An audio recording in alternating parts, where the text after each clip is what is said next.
Siglo del absolutismo. Estamos hablando de la militarización de la monarquía.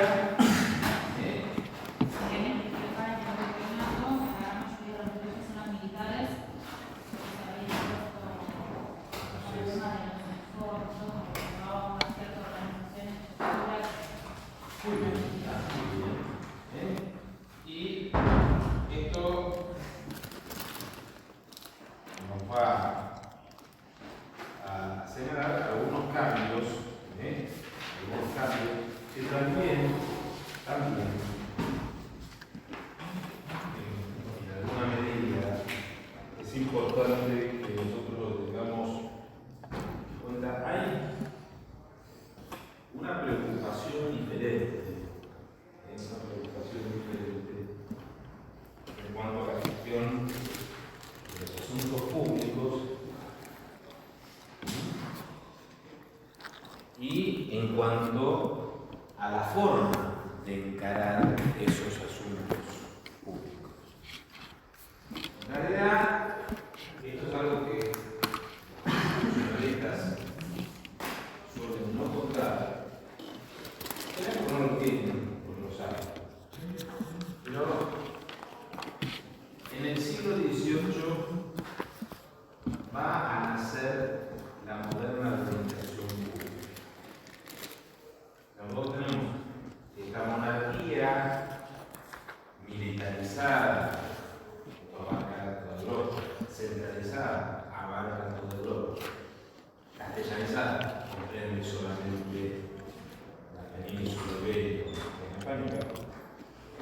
Es una monarquía que asume nuevos elementos. Nosotros teníamos que una de las grandes transformaciones del siglo de la Edad Media, una de las grandes transformaciones de la Edad Media, la baja Edad Media, había sido cuando el rey había pretendido pasar de ser lector de un derecho que se construía, se diseñaba en la sociedad, a ser legislador. Un rey que dicta normas, que esas normas tienen cierta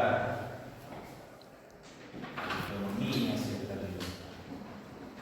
Sin embargo, la sociedad seguía siendo una sociedad corporativa en la que el rey era más un árbitro que un actor. Era alguien que equilibraba las fuerzas sociales y los intereses particulares. Fíjense que, por ejemplo, nosotros, el mundo contemporáneo,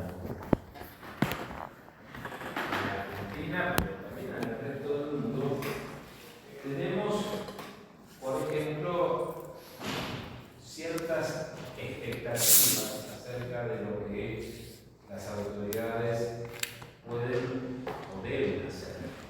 Esto se ve, por ejemplo, en los procesos electorales. ¿Qué es lo que se supone que un político debe decir, un candidato a ocupar cargos públicos? ¿De qué más habla? Alguien que se postula para ocupar cargos públicos. Seguridad. Pero seguridad, ¿qué más? Economía, medidas económicas. Por más educación, trabajo y salud, cacho, conducción, vos estás cacho, te va a traer las soluciones de tu vida. Por supuesto, en un lenguaje absolutamente impreciso, pero en realidad, esa propaganda política que habla de esos temas está evocando en nuestra conciencia algo que se considera es propio de los poderes públicos, ocuparse de una serie de cosas. Y tan propio es para nosotros que esto sea así, que nos parece que es algo natural y permanente. En realidad, no, ni natural ni permanente, sino que empiezan ansioso. O sea, vos en la Edad Media no tenías trabajo y te presentabas al palo y se decía, su majestad, no tengo trabajo. El tipo se hubiese escogido de oro y le decía, flaco, te equivocaste. Yo no soy el tipo que. Está claro, o sea, de la misma manera que, no porque estoy enfermo o mi hijo tiene una enfermedad, a mí qué le pasó, te equivocaste otra vez de ventanilla. Fíjense que nosotros además también tenemos una construcción muy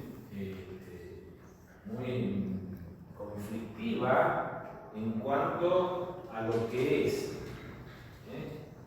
nuestra relación con la comunidad y al mismo tiempo lo que pretendemos de la comunidad. Ustedes están hablando de tributario. Ustedes están hablando de tributario. Fíjense, por ejemplo, están todas las explicaciones reales, infundadas, sobredimensionadas, justificadas de la evasión. Este es un país en materia de evasión es maxi evasión, no es el tamaño mini, familiar, hiper, bueno, este es hiper evasión. Porque hay muchos impuestos.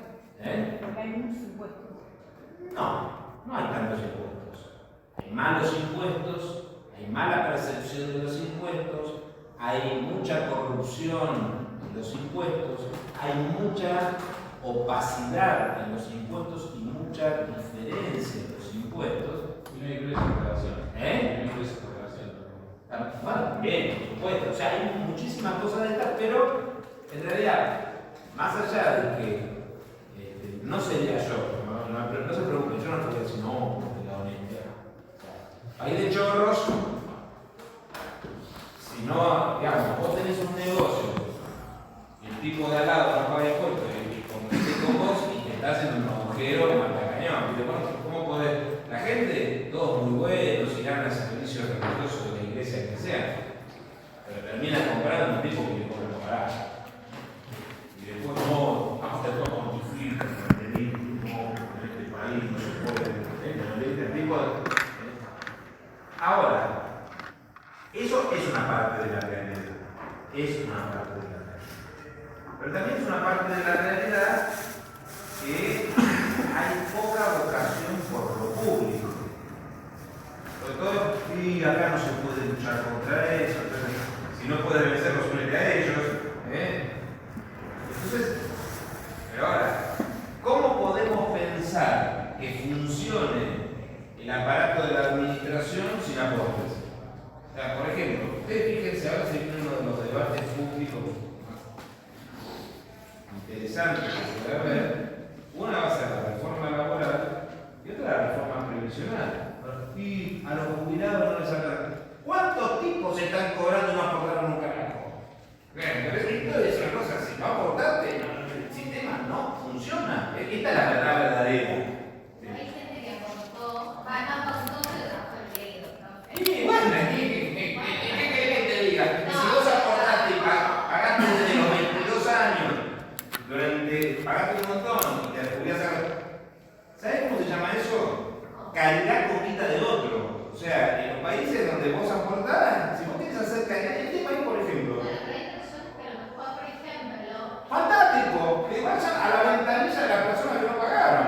no, perfecto. Bueno, para eso está la UAM. No tuvieron un trabajo, en realidad tuve que trabajar en todas. Sí, bueno, y el que pagó, ¿por qué tiene que estar pagando el día de Yo no digo que la gente no tiene que pagar. Digamos, pero es una cuestión de aporte.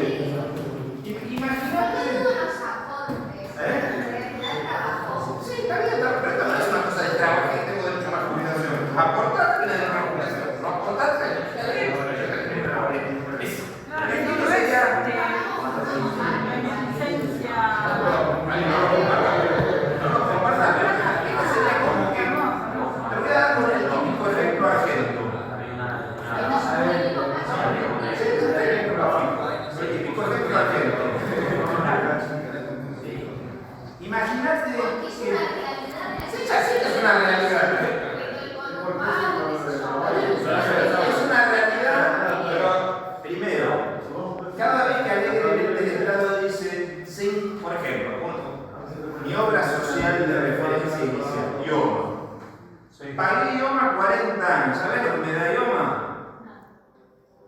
Mejor que no te digo. Está quebrado. La mierda. No tiene fondo. Ahora, ¿por qué yo me tengo que estar bancando que el gobernador de la provincia, o la gobernadora, o lo que sea, en su momento diga, ay, hay 300.000 personas que necesitan, flaco, pagado de tu bolsillo, no me saques de mi bolsillo. Imagínate, imagínate que vos digas, che, me voy a ir de vacaciones, voy a ir a Brasil.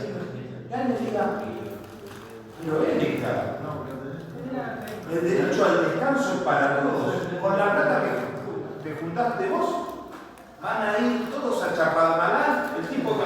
Ahí te transformás en el Nosferatu. No es distinto, es peor. Es peor. Yo derecho previsional, ¿viste? Bueno, obviamente le damos lo que son las declaraciones de ajuste. Declarar de previsional es la norma que se van a violar desde la ley de Macri, de Fernández, de movilidad y demás. Tengo un cliente que cobra 2.200.000 y en realidad, tendría que estar cobrando 5.600.000 pesos. O sea, le sacan 6 millones de pesos. Es increíble la cantidad de guita que le saca el Estado. ¿Cómo? ¿Por qué? ¿En concepto de qué? En concepto de declarar. Que un derecho no puede llegar a Claro, como hay topes, como hay mínimas, hay topes, sí, hay topes al máximo. 2.000.000, casi 2.300.000, ponele. Y pasando ese tope tenés que aplicar el artículo 9 y tenés que declarar las institucionales en distintas aplicaciones como la ley de movilidad de Macri, la ley de movilidad de Fernández, los decretos de aumentos por DNU de Alberto Fernández, porque a los jubilados que pagaban por aumento y por decretos. Y se valorizó una lógica. y el 82% no de Cristina también lo hizo mierda a los jubilados. Es increíble, yo no es que no defienda a nadie, pero la realidad es que la casa de los jubilados, la que no sufrió, desde Todo eso tiene que 40 años.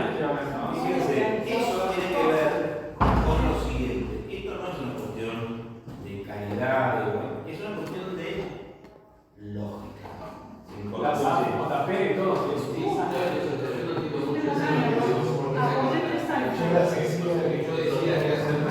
No, yo hablo pero lo cierto es que más allá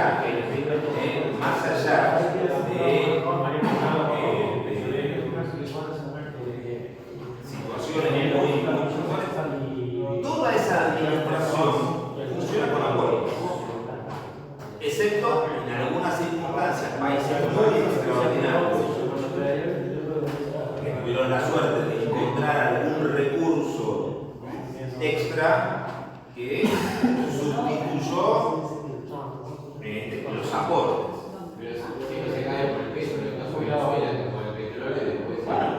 Esta es la demostración de que la para gestión de los recursos. Ustedes piensen en lo siguiente. Imagínense la cantidad de impuestos que se pagan. En Noruega se paga aproximadamente el 50% de lo que se cobra. 50%. El tema es cómo te vuelven esos 50. Está bien, esto será está bien, esto es como el problema del huevo y la gallina, listo, todo como siempre hay que ser bajar y todo lo va con carajo. Y aceptamos.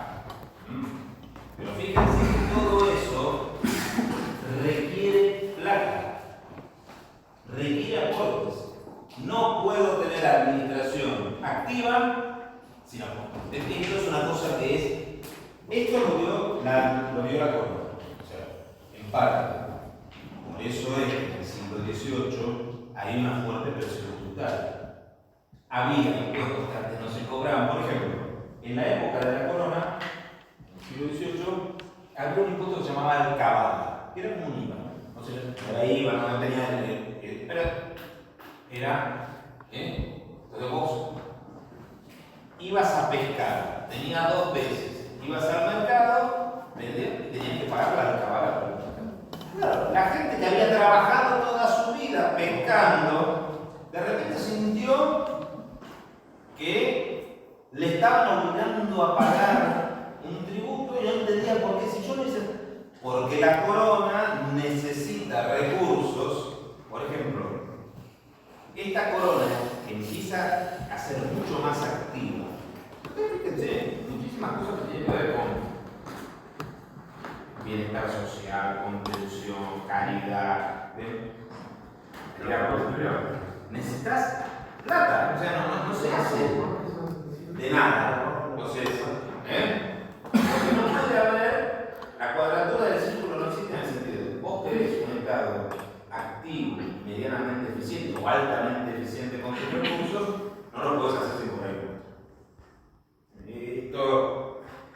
Tenés dos opciones. O no cobras impuestos, que es una cierta anarquía creativa o no creativa despiadada, o matás a la gente de impuestos y tratás de tener servicios más o menos. Pero no puede ser esto de no te cobro impuestos y tenés todos los servicios. Por ejemplo, ¿qué es lo que ha hecho el populismo berreta de nuestro país? En parte se mantiene hambreando a los trabajadores de la administración. Vos tenés una salud pública relativamente de buena calidad con médicos y auxiliares de los médicos que cobran chirota. Vos tenés una educación medianamente de calidad con maestros que cobran menos que una doméstica. Ahora, todo eso te genera que ¿cuánta gente hay que le gusta dar clases? Mucha. Ahora, ¿elige ser maestro? Nadie. Hoy, desgraciadamente, la selección de ese tipo de profesiones es una selección que tiene que ver con, bueno, el tipo que tiene una vocación a toda prueba. Hablábamos los otros días de los policías, bueno, el que viene de la familia policial y no sé qué, pero en general, vos empezás a ver costo-beneficio. Estoy ahí a de guardia, me puedo pegar un puestazo en cualquier momento y cobro 2 mangos. Sí, me gusta la policía, pero bueno, a la primera de cambio que encontrás que puedes entrar a trabajar de seguridad para una empresa privada, si no es estabilidad, si saludo 1, saludo 2, cuidado. Entonces, pero todo eso, el sistema es un sistema que todavía se mantiene por ese tipo de perjudicar, vamos a decirlo así, maestros, policía, gente del sistema sanitario, pero igual funciona. Pero todo esto venía puesto como para que veamos eso, que forma parte de nuestra discusión pública. ¿Qué servicio queremos? Nos lo puso en la cabeza la monarquía absoluta. Antes era, tengo que ir a mi gremio, tengo que ir a mi iglesia, tengo que ir a mi parroquia, y hay redes de contención. Por ejemplo, nosotros que hemos vivido la experiencia traumática de la pandemia, la primera vacuna en el mundo es la vacuna antibiótica, y quién la difundió. La monarquía absoluta. Ustedes imagínense, no sé si algunos de ustedes han tenido posibilidad de colaborar, participar, asistir, o por lo menos un poco de tener un poco de contacto con las campañas sanitarias que se hacen hoy. No sé si saben que es muy difícil para los agentes sanitarios entrar en ciertos barrios. Estar con ambulancia, empezar a los nenitos, ver si están bien alimentados. Hay una resistencia, y esto estamos en el siglo XXI, con todos los medios de comunicación. O sea, hoy son pocas las personas que no saben que hay algo que se llama vacuna, que ustedes imagínense en el siglo XVIII. ¿Saben cómo más se vacunaban? Una cosa. En realidad, una época que no había caja de PT, no había vacuna, no había cadena de frío. Edward Jenner se dio cuenta que la viruela, que sí era una enfermedad con altísimo nivel de morbilidad, más allá de lo que voy a decir ahora, en un grupo como este, no hubiese pasado, en un grupo como este, seguramente hay 3 o 4 personas que algún ser querido se ha muerto por motivo de la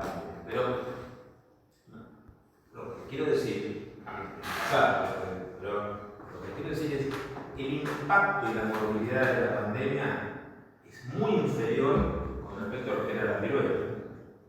Una familia se enfermaba de viruela, padre, madre, 6 chicos y se moría la madre y 3 de los 6 chicos. O sea, era ese nivel de impacto, no es con todo lo terrible que puede sentir. O sea, no quiero faltarle el respeto a nadie con respecto a este tema, porque es una cosa muy dolorosa y fea. Pero viendo, por ejemplo, también otra cosa, hasta el siglo XIX era muy común que las familias tuviesen 7, 8, 10 hijos, y esos 7, 8, 10 hijos se morían 5. Formaba parte de las reglas de la vida. O sea, la muerte de un niño que era un acontecimiento desgraciadamente frecuente. De hecho, ustedes no sé si saben, acá en la Argentina, por otra parte, por cosas parecidas, pero se moría un nene, era muy común, y se hacía un baile. ¿No? Que se trataban de superar ese tipo de cosas con una manera de enfrentar, bueno, la tragedia, la violencia, no sé qué. Se llamaba el baile del angelito. El angelito estaba mirando. Bueno, entonces, este señor se dio cuenta que las, ¿cómo se llama? Las mujeres que sacaban leche, ¿cómo se llama? Las ordeñadoras se enfermaban de una viruela, pero que era más leve, y que después, cuando venían las epidemias de viruela, que ahora podríamos decir era viruela humana, zafaban. O sea que le daba como una fiebre, una cosa por el estilo, pero no se morían.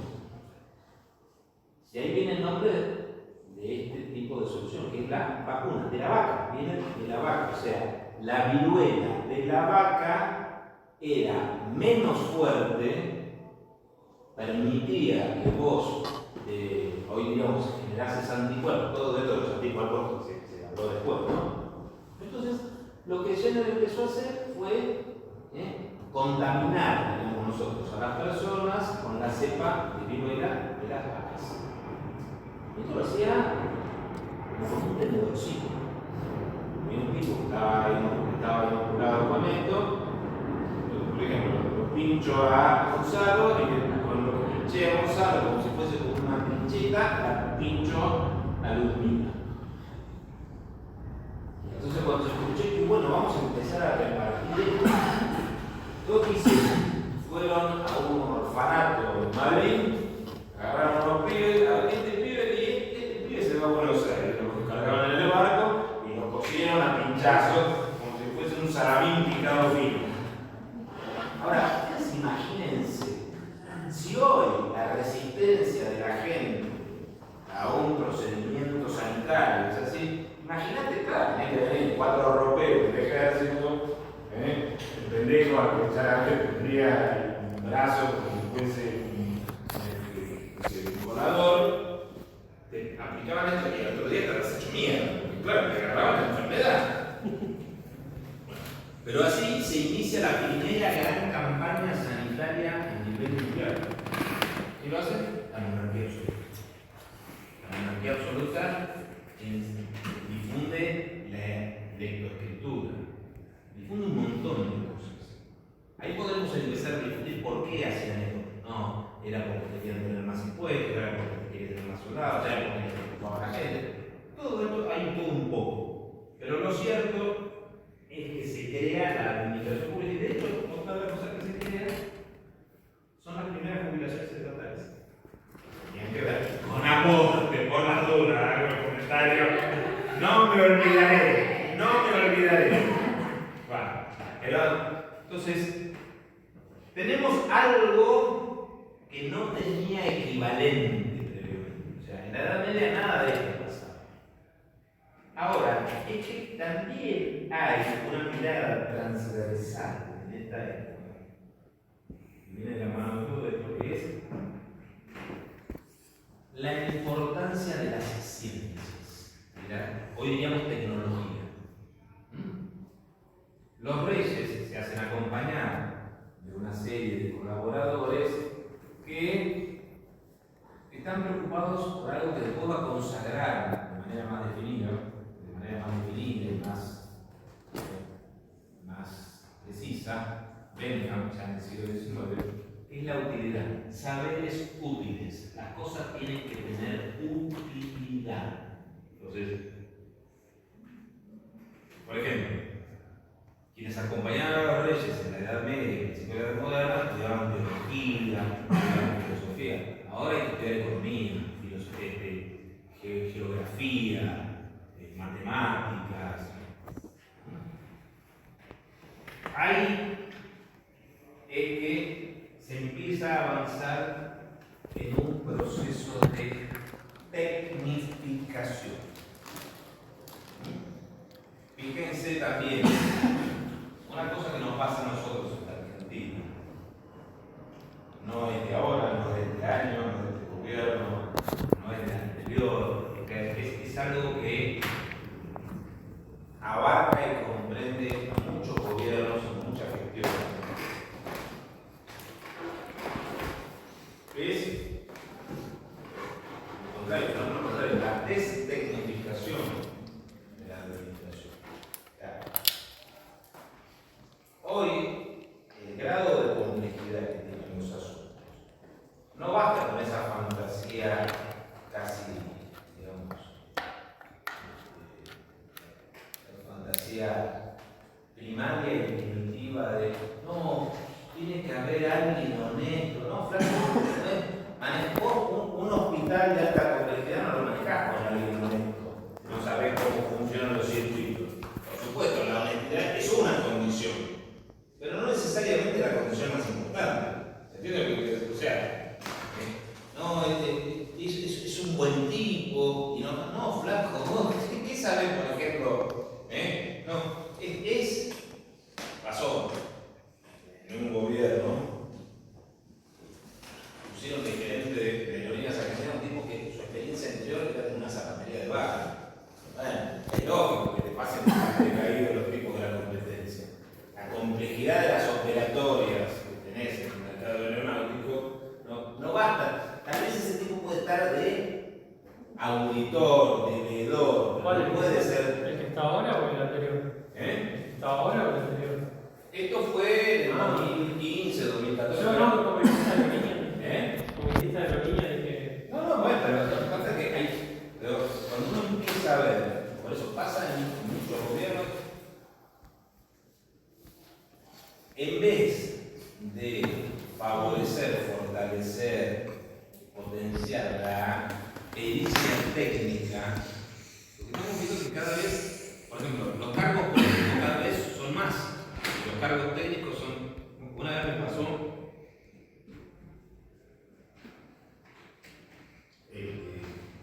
con un chico que era no de acá, era de la privada, muy buen pibe, muy buen pibe. Y yo estaba acusando a mi mamá. Historia de me parece no, doctor, voy a tener que dejar de cursar.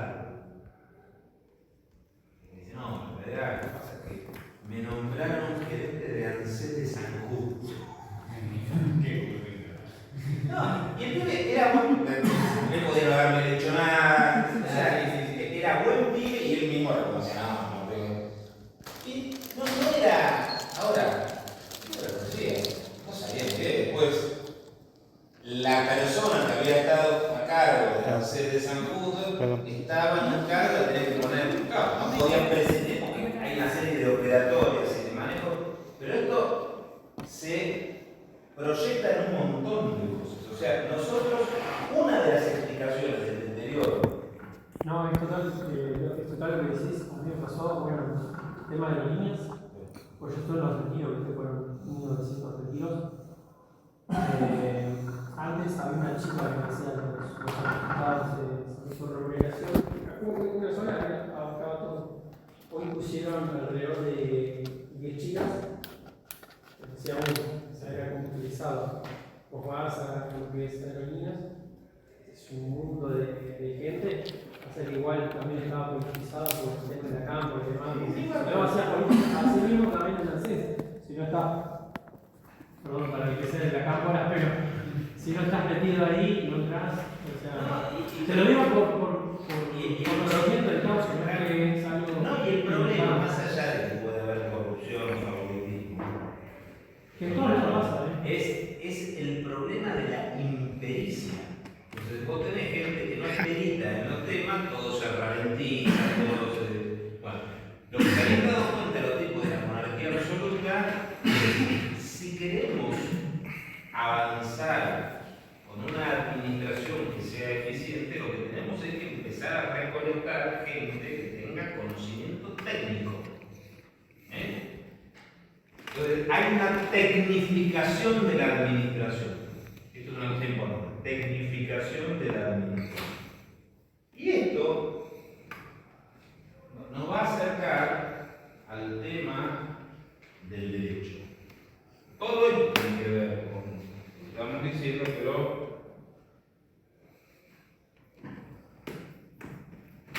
muchas veces,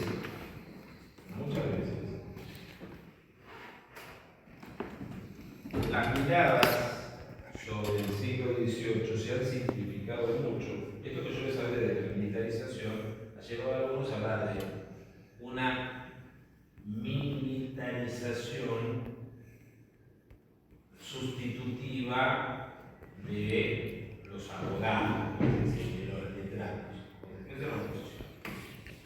Esto no es así. Más que una sustitución, lo que va a pasar con los abogados es que hay una renovación del de ser abogado. Porque el derecho va a ser muy importante. Entonces, lo que la corona va a querer es un nuevo tipo de derecho y un nuevo tipo de abogado. ¿Qué les parece? ¿Cómo puede ser ese abogado? ¿O cómo creen que debería ser ese abogado de la monarquía absoluta? ¿El derecho justifique su mandato de acuerdo a Dios? Eso es lo que va a decir algún tipo, o lo que va a sostener algún tipo de planteo teórico. Que por ejemplo, eso lo dice Bossuet en Francia, pero acá en Río de la Plata algo de esto dice Pedro Murillo Velarde, que es uno de los. ¿Y cómo es el otro nombre? Pedro Murillo Velarde, Juan Baltasar Maciel. Juan Baltasar Maciel, que de hecho es uno de los considerados formador de buena parte de la gente de la generación de la revolución. Hay algo de esto del fundamento. Pero más allá de lo filosófico, que está bien lo apunte, ¿qué tipo de derecho fuera de su fundamentación? ¿Qué les parece? Algo más técnico que se sabe. ¿Eh? Algo más técnico Está que bien, se sabe. está bien, pero ¿y qué significa más técnico? Bueno, puede ser, pero en la dimensión del sistema de fuentes. ¿Eh? Bueno, pero entonces, una de las cosas a las que apunta la administración es a un sobredimensionamiento o a un redimensionamiento de la ley. Más ley y más ley. En realidad, por ejemplo, menos doctrina. Y nos vamos a encontrar que, por ejemplo, no nos tiene que sorprender. Por ejemplo, en algún momento hay un año, esto que lo que decía ahora pasa en ese año, no se tienen por qué acordar del año, pero un año que es muy interesante para todos los que estamos estudiando es 1776. Es el año de la independencia norteamericana, es el año del establecimiento del virreinato del Río de la Plata. muy poquito tiempo antes, en 1773, es el año en que la capital del virreinato del Brasil pasa de Salvador de Bahía a Río de Janeiro.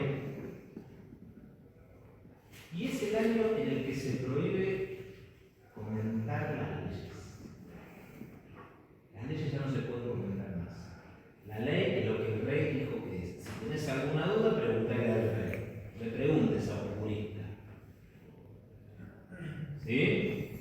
O sea, hay, entonces, una intención. Ahora, una cosa que también es importante. Yo para todo lo del siglo XVIII, como lo digo desde mucho tiempo, tenemos que hablar de una palabra que es tendencia.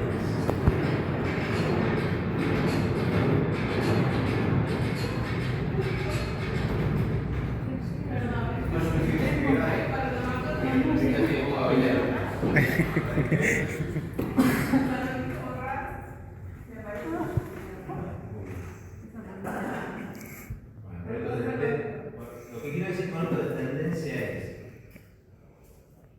fíjense también, nosotros venimos hablando desde que se inició el curso, venimos hablando de el derecho como cultura. Las concepciones cambian muy despacio.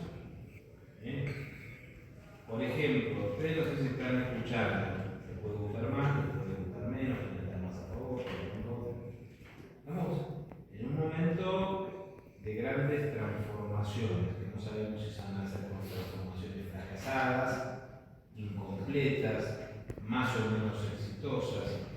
Si las cosas son como parecen ser, da la impresión de que va a haber, se está dando un cierto viaje. Ahora, ni el viaje va a ser completo, ni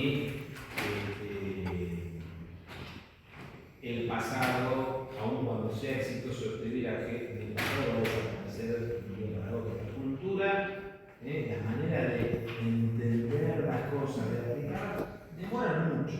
Entonces, pónganse, por ejemplo, esto que estamos hablando,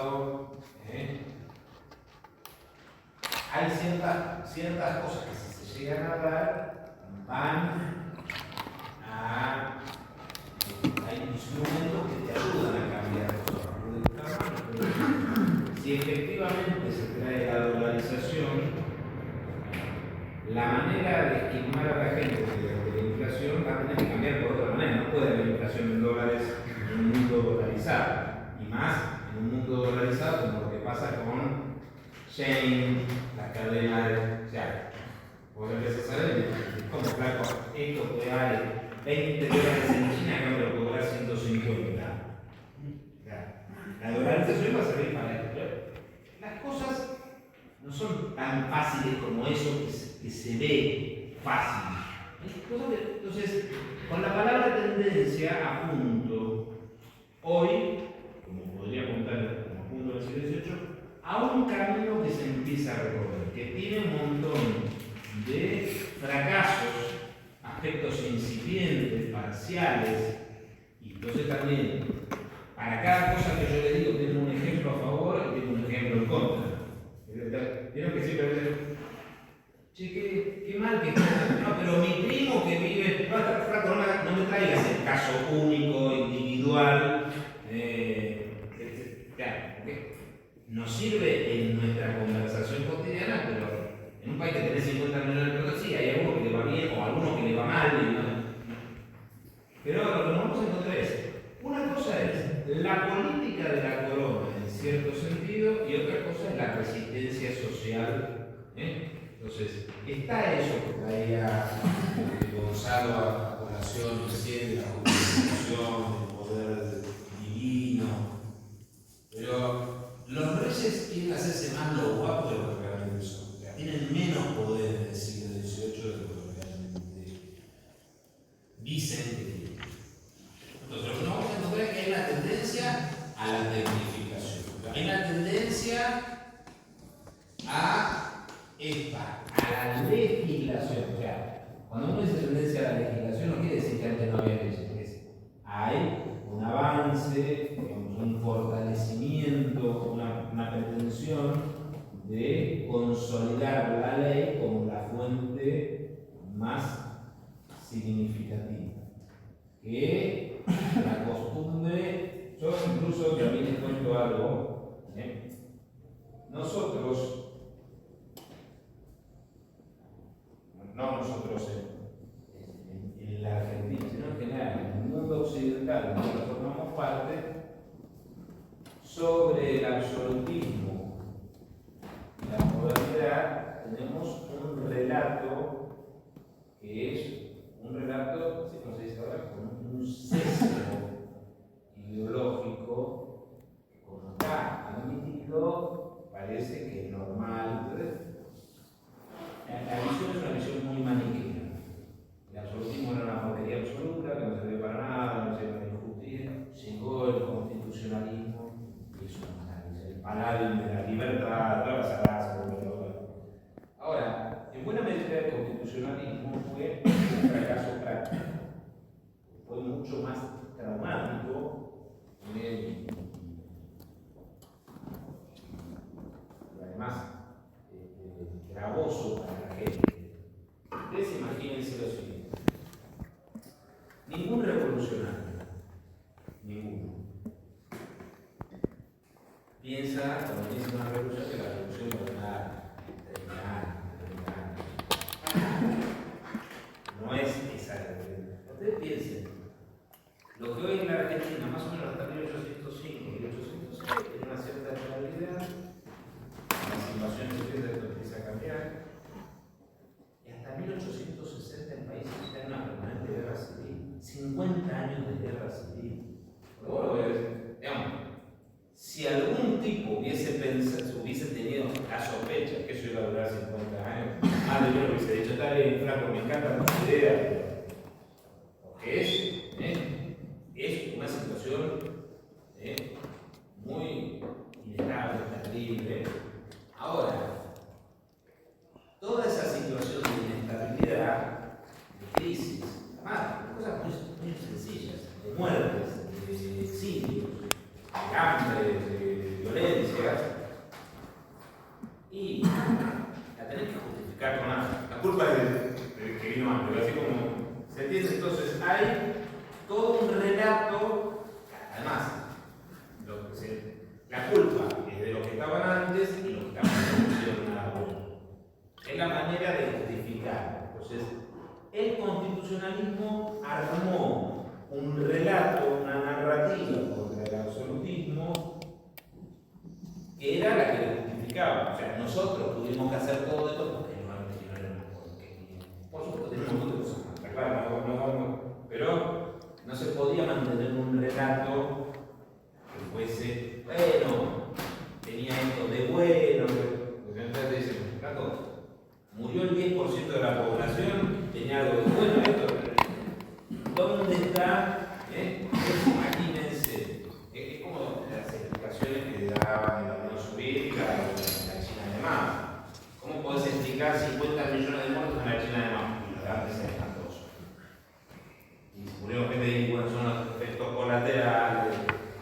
Entonces, hay muchas cosas de ese absolutismo que a pesar del relato quedan.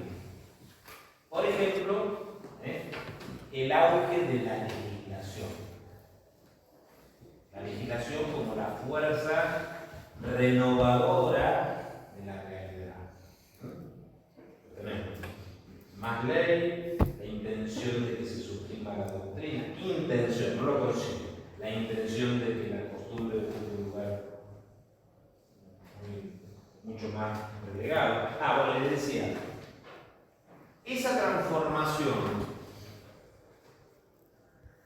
nos lleva a distinguir dos cosas que también dentro de este relato armado, ficticio, forzado,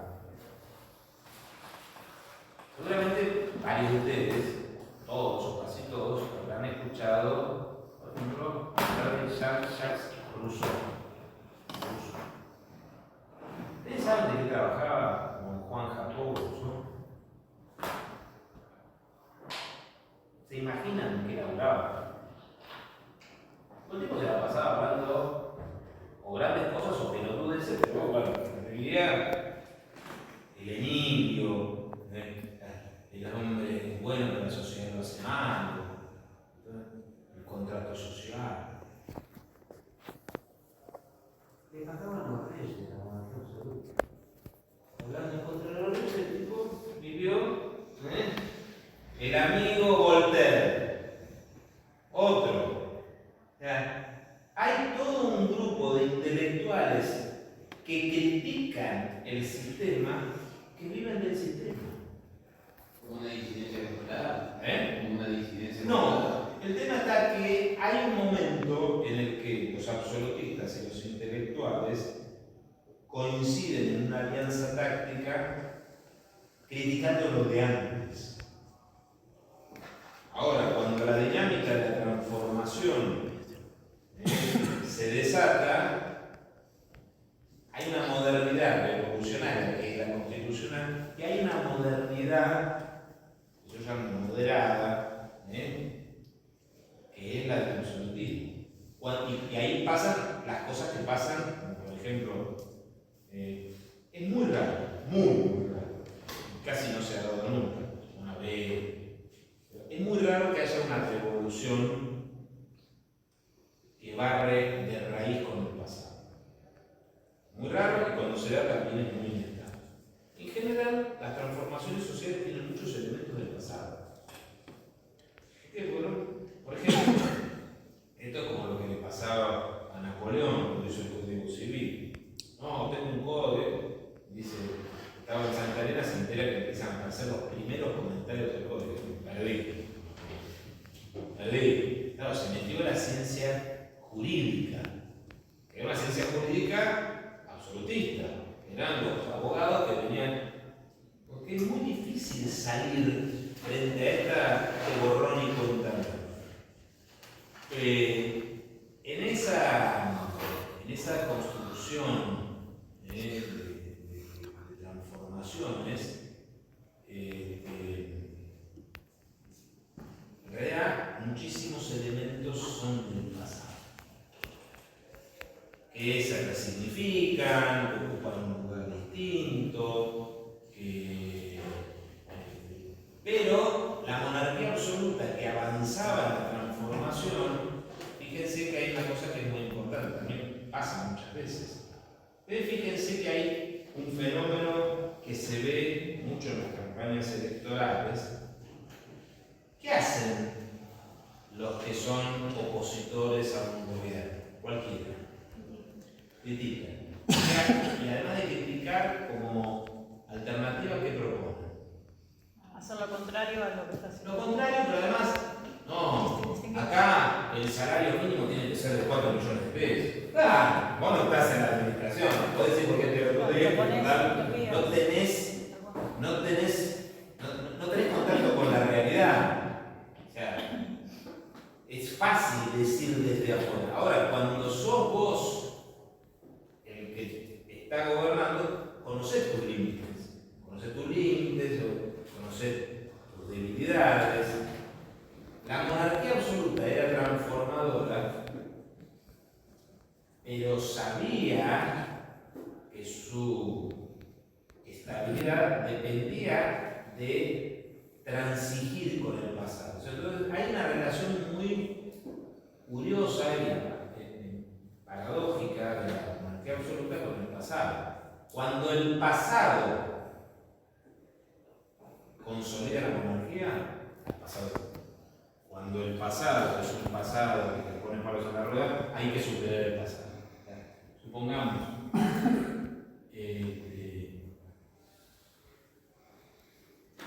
Y esto va a venir bien para algo que vamos a decir el jueves.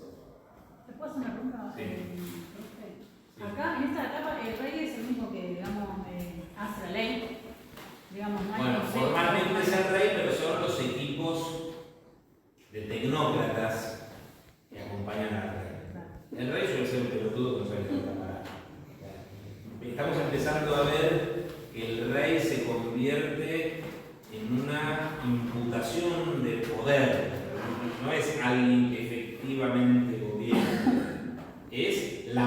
monarquía.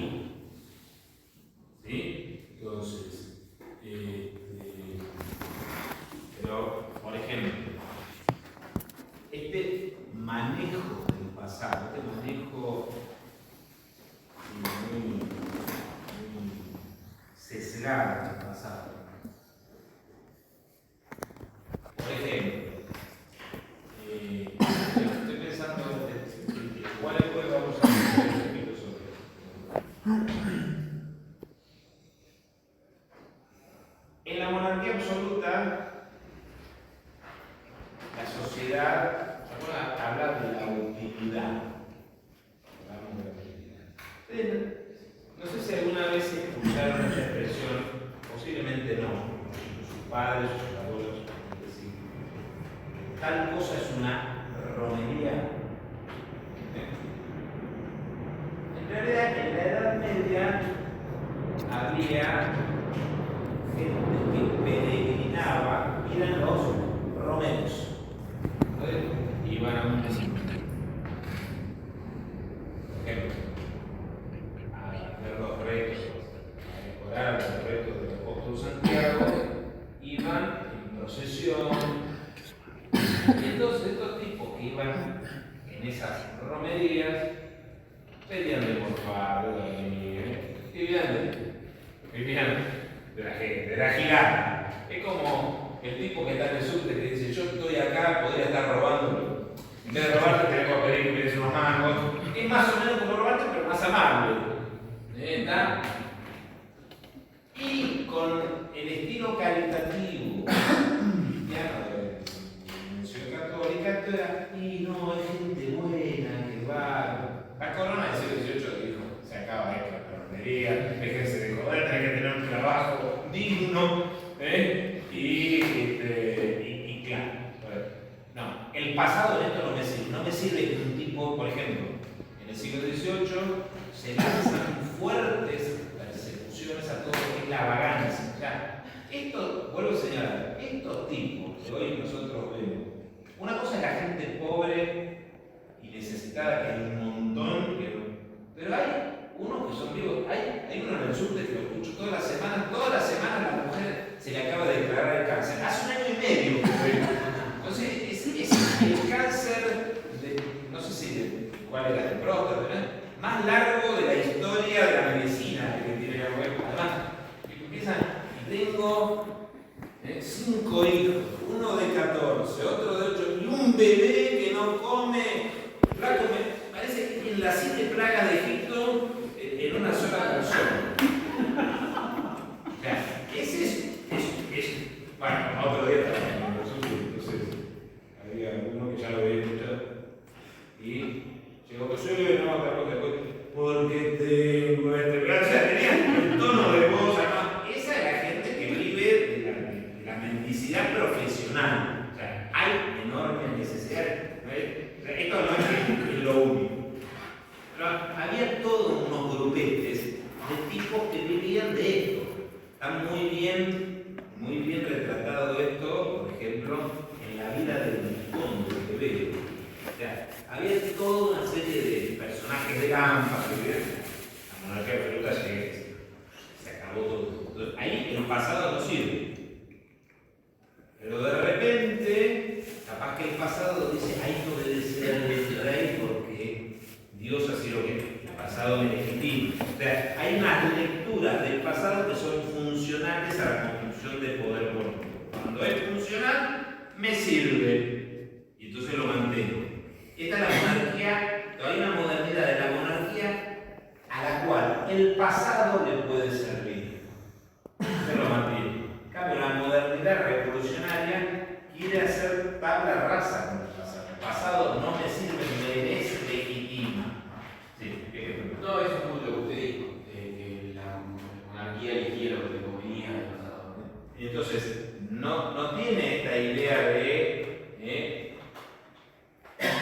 el pasado es malo por sí mismo, no. Hay un uso funcional.